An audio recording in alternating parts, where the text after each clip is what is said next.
हाय kids. आज का जो हमारा वीडियो है वो बहुत ही स्पेशल है। क्यों? क्योंकि आज के वीडियो में हम सॉल्व करेंगे हमारा इंग्लिश का फर्स्ट सेमेस्टर का क्वेश्चन पेपर। नाउ ये जो क्वेश्चन पेपर है ये 2022 में आया था। तो ये क्वेश्चन पेपर हम क्यों सॉल्व कर रहे हैं? ताकि हमें पता चले कि क्या फॉर्मेट होता है हमारे क्वेश्चन पेपर का, और हो सकता है इसमें से कुछ क्वेश्चन रिपीट हो जाए, और अगर नहीं भी हो तो एटलीस्ट आपको पता चलेगा कि ये है आपके क्वेश्चन पेपर का फॉर्मेट, और ऐसे जो है आपको एग्जाम देना होगा।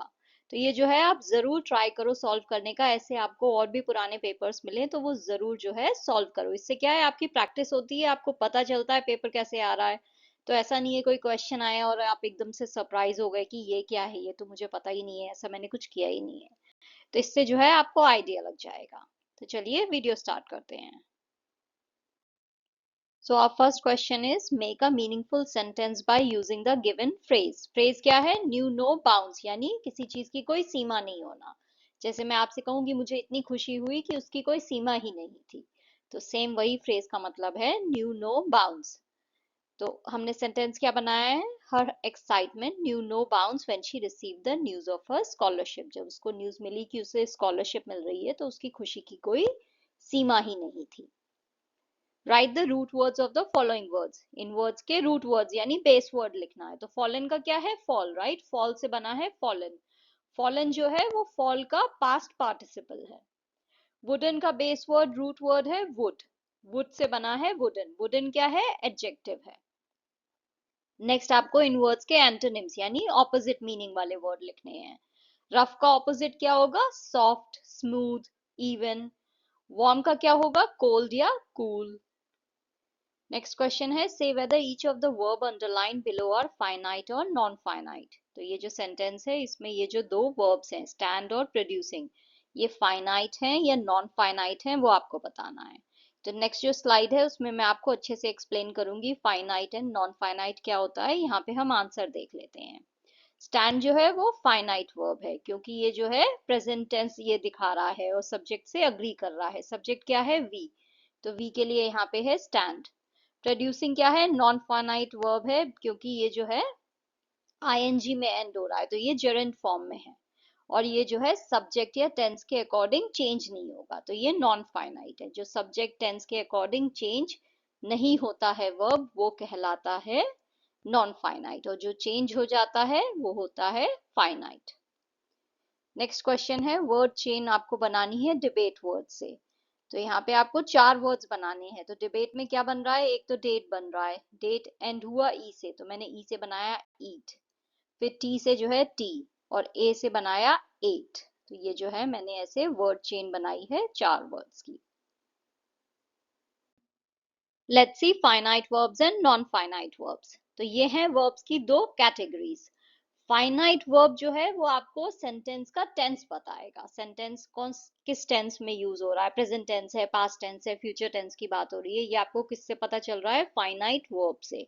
ये सेंटेंस का मेन वर्ब होगा, यानी सेंटेंस में जो काम हो रहा है वो आपको इससे पता चल रहा है, किसी हेल्पिंग वर्ब की जरूरत नहीं है। एंड सेंटेंस में जो सब्जेक्ट है उसके अकॉर्डिंग ये वर्ब जो है ये चेंज हो जाएगा। जैसे कि यहाँ पे ही रन्स है, तो यहाँ पे ही जो है वो सब्जेक्ट है, अगर मैंने ही की जगह दे कर दिया तो वर्ब जो रन्स है वो रन हो जाएगा। तो ये वर्ब जो है ये सब्जेक्ट के अकॉर्डिंग चेंज हो जाता है। तो ये जो वर्ब है ये आपको सेंटेंस का टेंस बता रहा है, किस टेंस में जो है ये सेंटेंस है। ये मेन वर्ब की तरह काम करता है, किसी हेल्पिंग वर्ब की जरूरत नहीं है, और सब्जेक्ट के अकॉर्डिंग ये वर्ब चेंज हो जाता है। एग्जाम्पल्स क्या है? She walks to school every day, वो स्कूल जो है रोज चल के जाती है, तो यहाँ पे प्रेजेंट टेंस में है तो वॉक्स आ गया। दे प्लेड सॉकर यस्टरडे, तो यहाँ पे प्लेड जो है ये पास्ट टेंस की बात हो रही है, right? I will eat dinner later, मैं डिनर जो है बाद में करूंगा, तो ये फ्यूचर टेंस की बात हो रही है। तो सेंटेंस में जो है ये आपको टेंस बता रहा है। नॉन फाइनाइट वर्ब्स क्या होते हैं? ये जो है ये कोई टेंस नहीं दिखाते हैं, और सब्जेक्ट के अकॉर्डिंग ये चेंज भी नहीं होते हैं, जैसे हैं वैसे ही रहेंगे। सब्जेक्ट आप बदलो ना बदलो कोई फर्क नहीं पड़ता है। और ये जो है ये जनरली फाइनाइट वर्ब्स के साथ यूज होते हैं। तो ये अकेले से यूज नहीं हो सकते हैं, ये मेन वर्ब की तरह यूज नहीं होते हैं, ये मेन वर्ब के साथ यूज होते हैं। इनसे आपको टेंस के बारे में कुछ नहीं पता चलेगा और ये सब्जेक्ट के अकॉर्डिंग चेंज भी नहीं होते हैं। ये हुए नॉन फाइनाइट वर्ब्स। इनके क्या कैरेक्टरिस्टिक हैं? ये अपने आप में अकेले मेन वर्ब की तरह सेंटेंस में नहीं रह सकते हैं, राइट? इन्हें हेल्पिंग वर्ब कहा जाता है, इनके साथ मेन वर्ब की जरूरत पड़ेगी। इनमें इन्फिनिटिव्स, जेरंड्स एंड पार्टिसिपल्स आते हैं। ये तीन जो हैं इसकी कैटेगरीज हैं। तो इनके ऊपर मैंने एक अलग से वीडियो बनाया है, आप ग्रामर वाली प्लेलिस्ट में जाके वो वीडियो जरूर चेक करो, उससे आपको जो है ये कॉन्सेप्ट और अच्छे से समझ में आएगा। तो नॉन फाइनाइट वर्ब के तीन टाइप्स हैं, right? Infinitives, gerunds and participles. जब हम टू के साथ बेस फॉर्म लगा दें वर्ब का तो वो हो जाता है इन्फिनिटिव फॉर्म। जब हम वर्ब के आगे आईएनजी लगा दें तो वो हो जाता है जेरंड। और पार्टिसिपल होता है आईएनजी या फिर ईडी में वर्ब जो है एंड हो रहा है। एग्जाम्पल्स क्या क्या है? I want to read a book, swimming is my favourite activity, the barking dog kept me awake. तो बेसिकली फाइनाइट और नॉन फाइनाइट वर्ब में जो डिफरेंस है वो यही है कि फाइनाइट वर्ब्स जो है वो आपको सेंटेंस का टेंस बताएंगे, वो मेन वर्ब की तरह काम करेंगे और वो सब्जेक्ट के साथ अग्री करेंगे। यानी अगर सब्जेक्ट चेंज होगा तो वर्ब चेंज हो जाएगा। जबकि जो नॉन फाइनाइट वर्ब है उसमें सब्जेक्ट के अकॉर्डिंग जो है वो चेंज नहीं होता है, वो वैसे ही रहेगा। तो ये हो गया नॉन फाइनाइट वर्ब। तो यही जो है ये डिफरेंस है फाइनाइट और नॉन फाइनाइट वर्ब में। Question number 6 is the house and its surroundings are a sight of peace, add a question tag. तो कैसे करेंगे हम क्वेश्चन टैग इसमें add? The house and its surroundings are a sight of peace, comma, aren't they? Question mark. Say whether the sentences are assertive, interrogative, imperative or exclamatory. They were requested to believe her. ये क्या है? assertive sentence है क्योंकि ये एक statement है। उनसे request की गई थी कि उस पर भरोसा करें, तो ये एक स्टेटमेंट है इसलिए ये assertive है। हाउ कैन वी डाउट हर? ये इंटेरोगेटिव सेंटेंस है क्योंकि यहाँ पे क्वेश्चन पूछा जा रहा है। My friends are waiting for me, identify the pronoun. इसमें प्रोनाउन क्या है? मी। मी जो है वो स्पीकर को रिफर कर रहा है, तो ये है प्रोनाउन स्पीकर के लिए। I lived in a place where there was no sadness. इसे affirmative sentence की तरह लिखना है, तो हम कैसे लिखेंगे? I lived in a place filled with happiness. हमने sadness का उल्टा कर दिया happiness और there was no की जगह filled with कर दिया, right? क्योंकि यहाँ पे ये negative sentence है, हम इसे affirmative में change कर रहे हैं, तो हम ये no यहाँ से हटा देंगे, तो कैसे लिखेंगे? I lived in a place filled with happiness. Let's quickly revise types of sentences. कौन कौन से टाइप के सेंटेंस होते हैं? तो पहला है declarative या assertive sentence. ये क्या है? ऐसा सेंटेंस जिसमें कोई स्टेटमेंट बोला जा रहा है या फिर कोई आइडिया को एक्सप्रेस किया जा रहा है, वो कहलाता है declarative या assertive sentence. जैसे कि the sun rises in the east. सूरज जो है वो ईस्ट में राइज होता है, तो मैं एक आपको स्टेटमेंट दे रही हूँ, राइट? मैं आपको कोई फैक्ट बता रही हूँ, तो वो हो गया डेक्लरेटिव या असर्टिव सेंटेंस। इसका हम यूज करते हैं कोई इंफॉर्मेशन या फैक्ट बताने के लिए। नेक्स्ट है इंटेरोगेटिव सेंटेंस। इसमें जो है हम क्वेश्चन पूछने के लिए इसका यूज करते हैं, तो जब भी कोई क्वेश्चन पूछे वो हो गया इंटेरोगेटिव सेंटेंस। इसका यूज हम क्यों करते हैं? कोई जानकारी इकट्ठा करने के लिए या फिर किसी चीज को क्लैरिफाई करने के लिए कि ऐसा है या नहीं है, तो डाउट क्लियर करने के लिए। एग्जाम्पल है where do you live, right? तुम कहाँ रहती हो? क्या है ये? Interrogative sentence. थर्ड है इंपेरेटिव सेंटेंसेस। इंपेरेटिव सेंटेंसेस क्या होते हैं? जिसमें आप किसी को कोई कमांड दे रहे हो, कोई आप किसी को ऑर्डर दे रहे हो या फिर कोई रिक्वेस्ट कर रहे हो या फिर कोई इंस्ट्रक्शन दे रहे हो। Do not talk in the class, right? क्या है ये? इंपेरेटिव सेंटेंस, क्योंकि मैं आपको इंस्ट्रक्शन दे रही हूँ। क्या पर्पस है इसका? किसी को कुछ करने के लिए बोलना है, तो आप क्या करोगे? इंपेरेटिव सेंटेंस का यूज करोगे। एग्जाम्पल क्या है? Please close the door, door को प्लीज बंद कर दो, तो ये रिक्वेस्ट है इसलिए ये इंपेरेटिव है। अगर मैं ये कहूँ क्लोज द डोर तो भी ये इंपेरेटिव है क्योंकि तब मैं आपको इंस्ट्रक्शन दे रही हूँ। Next is exclamatory sentence. Exclamatory sentence क्या होते हैं? जिसमें आप कोई स्ट्रॉन्ग इमोशन या फिर एक्साइटमेंट को एक्सप्रेस कर रहे हो। ये यूजुअली जो है एंड होते हैं एक्सक्लेमेटरी मार्क पे। ये क्यों यूज होते हैं? ताकि हम अपनी फीलिंग्स जो भी खुशी की हैं, सरप्राइज की हैं, गुस्से की हैं या एक्साइटमेंट की हैं, वो एक्सप्रेस कर सकें। एग्जाम्पल क्या है, what a beautiful day it is, कितना खूबसूरत दिन है, राइट। ये एक्साइटेड होके मैं आपको बता रही हूँ, तो ये एक्सक्लेमेटरी सेंटेंस है। कंडीशनल सेंटेंसेस क्या होते हैं, ऐसे सेंटेंसेस जिसमें कोई कंडीशन एक्सप्रेस की जा रही हो कि अगर ऐसा हुआ तो ऐसा होगा। जैसे कि if it rains we will stay indoors, अगर बारिश हुई तो हम अंदर रहेंगे, राइट। तो मैंने एक कंडीशन को एक्सप्रेस किया, सो दिस इज कंडीशनल सेंटेंसेस, जहां पे मैं कोई कंडीशन रख दूं, ये हुआ तो वो होगा, ये होगा तो वो होगा। Okay, so that is conditional sentences. Complex sentences क्या होते हैं, ऐसे सेंटेंसेस जिसमें एक इंडिपेंडेंट क्लॉज हो और एक डिपेंडेंट क्लॉज हो, वो हो गए कॉम्प्लेक्स सेंटेंस। जैसे कि ये, although it was raining we decided to go for a walk, तो यहाँ पे we decided to go for a walk, ये इंडिपेंडेंट क्लॉज है, इसको कोई जरूरत नहीं है इसकी, ये जो है इस पे डिपेंडेंट है। So this is dependent clause and this is independent clause. तो अगर ऐसा सेंटेंस हो जिसमें एक इंडिपेंडेंट क्लॉज हो एंड एक एटलीस्ट डिपेंडेंट क्लॉज हो, so that is complex sentence. तो ये है कॉम्प्लेक्स सेंटेंस, क्योंकि यहाँ पे एक इंडिपेंडेंट क्लॉज है, we decided to go for a walk, and dependent clause है यहाँ पे, although it was raining. Next is compound sentence. ये क्या होते हैं, ऐसे सेंटेंस जिसमें दो या उससे ज्यादा इंडिपेंडेंट क्लॉज हों, इन्हें जोड़ा जाता है कंजंक्शन एंड, बट और इस टाइप के कंजंक्शन से, तो ये होते हैं कंपाउंड सेंटेंस। जैसे कि I wanted to go for a walk but it started to rain, ये दोनों ही इंडिपेंडेंट क्लॉज हैं, इन्हें एक दूसरे की जरूरत नहीं है, ये अपने आप में भी काफी है। तो ये जो है ये कंपाउंड सेंटेंस हो गया, जहां पे इंडिपेंडेंट क्लॉजेस हो और उनको आप जोड़ रहे हो कंजंक्शन एंड, बट या फिर और इस टाइप के कंजंक्शन से। तो यहाँ पे देखिए इनको जोड़ा गया है बट से। नेक्स्ट है सिंपल सेंटेंस। ये क्या होते हैं, जिसमें सिर्फ एक सिंगल इंडिपेंडेंट क्लॉज है, यानी सिर्फ एक इंफॉर्मेशन आप दे रहे हो, शी रीड्स बुक्स, वो किताब पढ़ती है, तो ये सिंपल सेंटेंसेस हैं।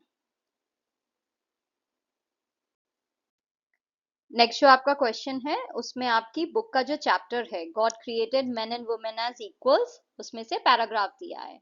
नाउ ये जो पैराग्राफ है, इसके बेसिस पे आपको ये क्वेश्चंस के आंसर देने हैं। पहला क्वेश्चन है, who is Ashangi? So Ashangi is a middle aged mother of 3 children and a journalist and a women's rights activist. What help does Lantoi need from her mother? Lantoi was going to represent her class as a speaker in a symposium at her school on the topic God created men and women as equals. She wanted to discuss this with her mother. What did Lantoi's father work as? Tumba, Lantoi's father, is a lawyer and a social worker who advocates the cause of women. Next question hai, give one word for. Advocates the cause of, supports. Extends his helping hand, assists. Lantoi presses on her mother. ये जो sentence है आपको future tense में लिखना है। तो लेंथोई जो है अपनी मम्मी पे जोर देती है, उन्हें जोर देके कुछ वो कह रही है। तो अगर ये मुझे फ्यूचर टेंस में लिखना है तो मैं कैसे लिखूंगी, Lengthoi will press on her mother, वो अपनी मम्मी पे जोर देगी, उन्हें जोर देके वो बताएगी वो चीज फ्यूचर में। तो ये जो है ऐसे फ्यूचर टेंस में लिखा जाएगा। नेक्स्ट जो आपका क्वेश्चन है, उसमें आपको आपकी जो बुक की पोएम है द वर्म, थॉमस गिसबर्न ने जो लिखी है, उस पोएम में से ये दो स्टैंजास दिए हैं। नाउ इनके बेसिस पे जो है आपको ये क्वेश्चंस के आंसर देने हैं। तो पहला क्वेश्चन है, why will the lord be hurt? The lord will be hurt because he cares for all living creatures. Why should we take care of small worms? We should take care of small worms because they are part of God's creation and play an essential role in the ecosystem. Turn, turn thy hasty foot aside. ये जो line है इसमें कौन सी figure of speech use हुई है? तो इस line में जो है अपोस्ट्रोफी यूज हुई है। अपोस्ट्रोफी का मतलब होता है जब किसी लाइन में जो पोएट है वो किसी ऐसे इंसान को एड्रेस करे जो कि वहां पे है ही नहीं, तो वो हो जाती है अपोस्ट्रोफी। तो यहाँ पे पोएट जो है वो रीडर को एड्रेस कर रहा है, वो आपसे कह रहा है कि जल्दी जल्दी अपना पैर हटाओ यहाँ से, लेकिन आप तो वहां पे हो नहीं ना, जब वो पोएम लिख रहा है तो आप तो वहां पे हो नहीं, आप तो ये पोएम पढ़ रहे हो, तो you are not there, right. So but the poet is still addressing you. So when a poet is addressing somebody who's not present there, somebody who's absent, then that figure of speech is apostrophe. तो यहाँ पे जो है, क्योंकि poet जो है reader को address कर रहा है, रीडर तो वहां पे है ही नहीं, तो इसलिए ये फिगर ऑफ स्पीच कहलाती है अपोस्ट्रोफी। नेक्स्ट जो क्वेश्चन है उसमें आपको बोला गया है वोकेशन पोएम जो है रविन्द्रनाथ टैगोर की, उसका अप्रिसिएशन लिखना है। तो यहाँ पे जो है मैंने पोएम का अप्रिसिएशन लिखा है, आप इसे याद करके जाओ और ऐसे ही आपको लिखना है अगर ये आए आपके एग्जाम में। नेक्स्ट क्वेश्चन में आपको ये अनसीन पैसेज दिया हुआ है, ये आपकी बुक से नहीं है। नाउ इस पैसेज के बेसिस पे जो है आपको क्वेश्चंस के आंसर देने हैं। तो पहला क्वेश्चन है, यहाँ पे आपको बताना है ये जो दो स्टेटमेंट हैं ये ट्रू है या फॉल्स। तो पहला जो स्टेटमेंट है, the trunk of an elephant has 40,000 muscles, ये ट्रू है, देखिए यहाँ पे लिखा हुआ है। The tip of the trunk is insensitive, ये फॉल्स है। यहाँ पे देखिए लिखा हुआ है कि tip of the trunk is just like a finger and it is so sensitive. तो वो सेंसिटिव होती है बट यहाँ पे इनसेंसिटिव लिखा है, तो ये फॉल्स हो गया। नेक्स्ट क्वेश्चन है, what does the passage deal with. The passage deals with information about trunk of elephant. वो एलिफेंट का जो ट्रंक है उसके बारे में हमें इंफॉर्मेशन दे रहा है उस पैसेज में, right. Pick out the words from extract which means which someone or something relies and depends on to survive। ऐसी चीज जिस पे कोई रिलाई कर रहा है सरवाइव करने के लिए, मैं इसी पे निर्भर हूं, तो वो क्या हो गया, मेरी लाइफ लाइन, मैं इस पे निर्भर हूं अपनी जीवन के लिए। Capable of bending easily without breaking, flexible, right. कोई चीज फ्लेक्सिबल है तो वो आसानी से मुड़ जाएगी, तोड़ जाएगी, झुक जाएगी, टूटेगी नहीं। नेक्स्ट क्वेश्चन है, it carries food to the mouth with its help. इसमें आपको क्वेश्चन टैग ऐड करना है, तो कैसे होगा, it carries food to the mouth with its help, doesn't it. To take bath, it fills water in it.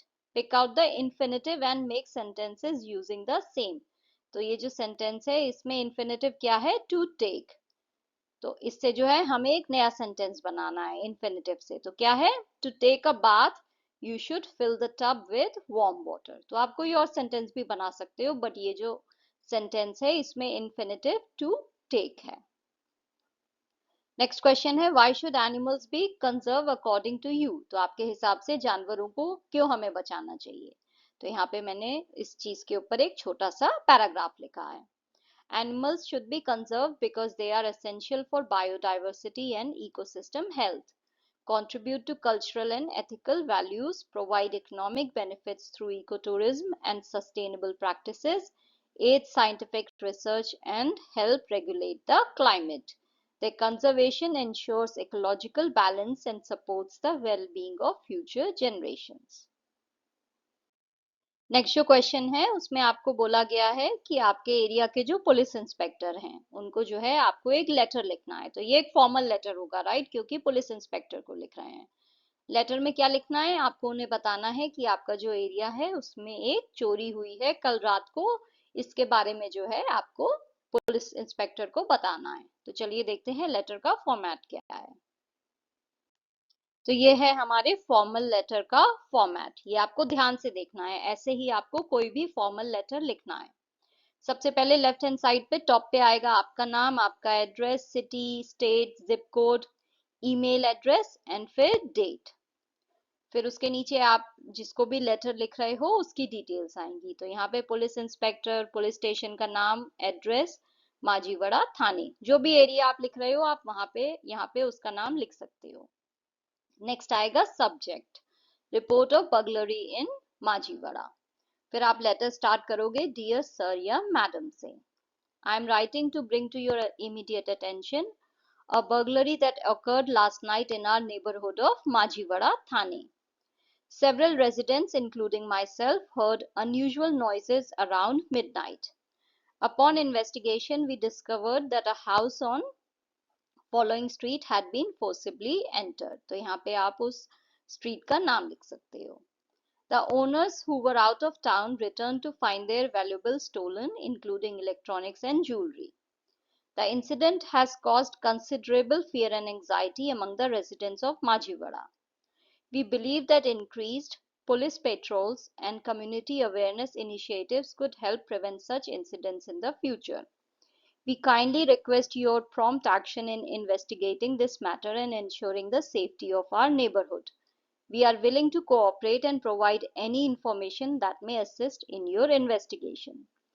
Thank you for your attention to this urgent matter. We look forward to your swift response.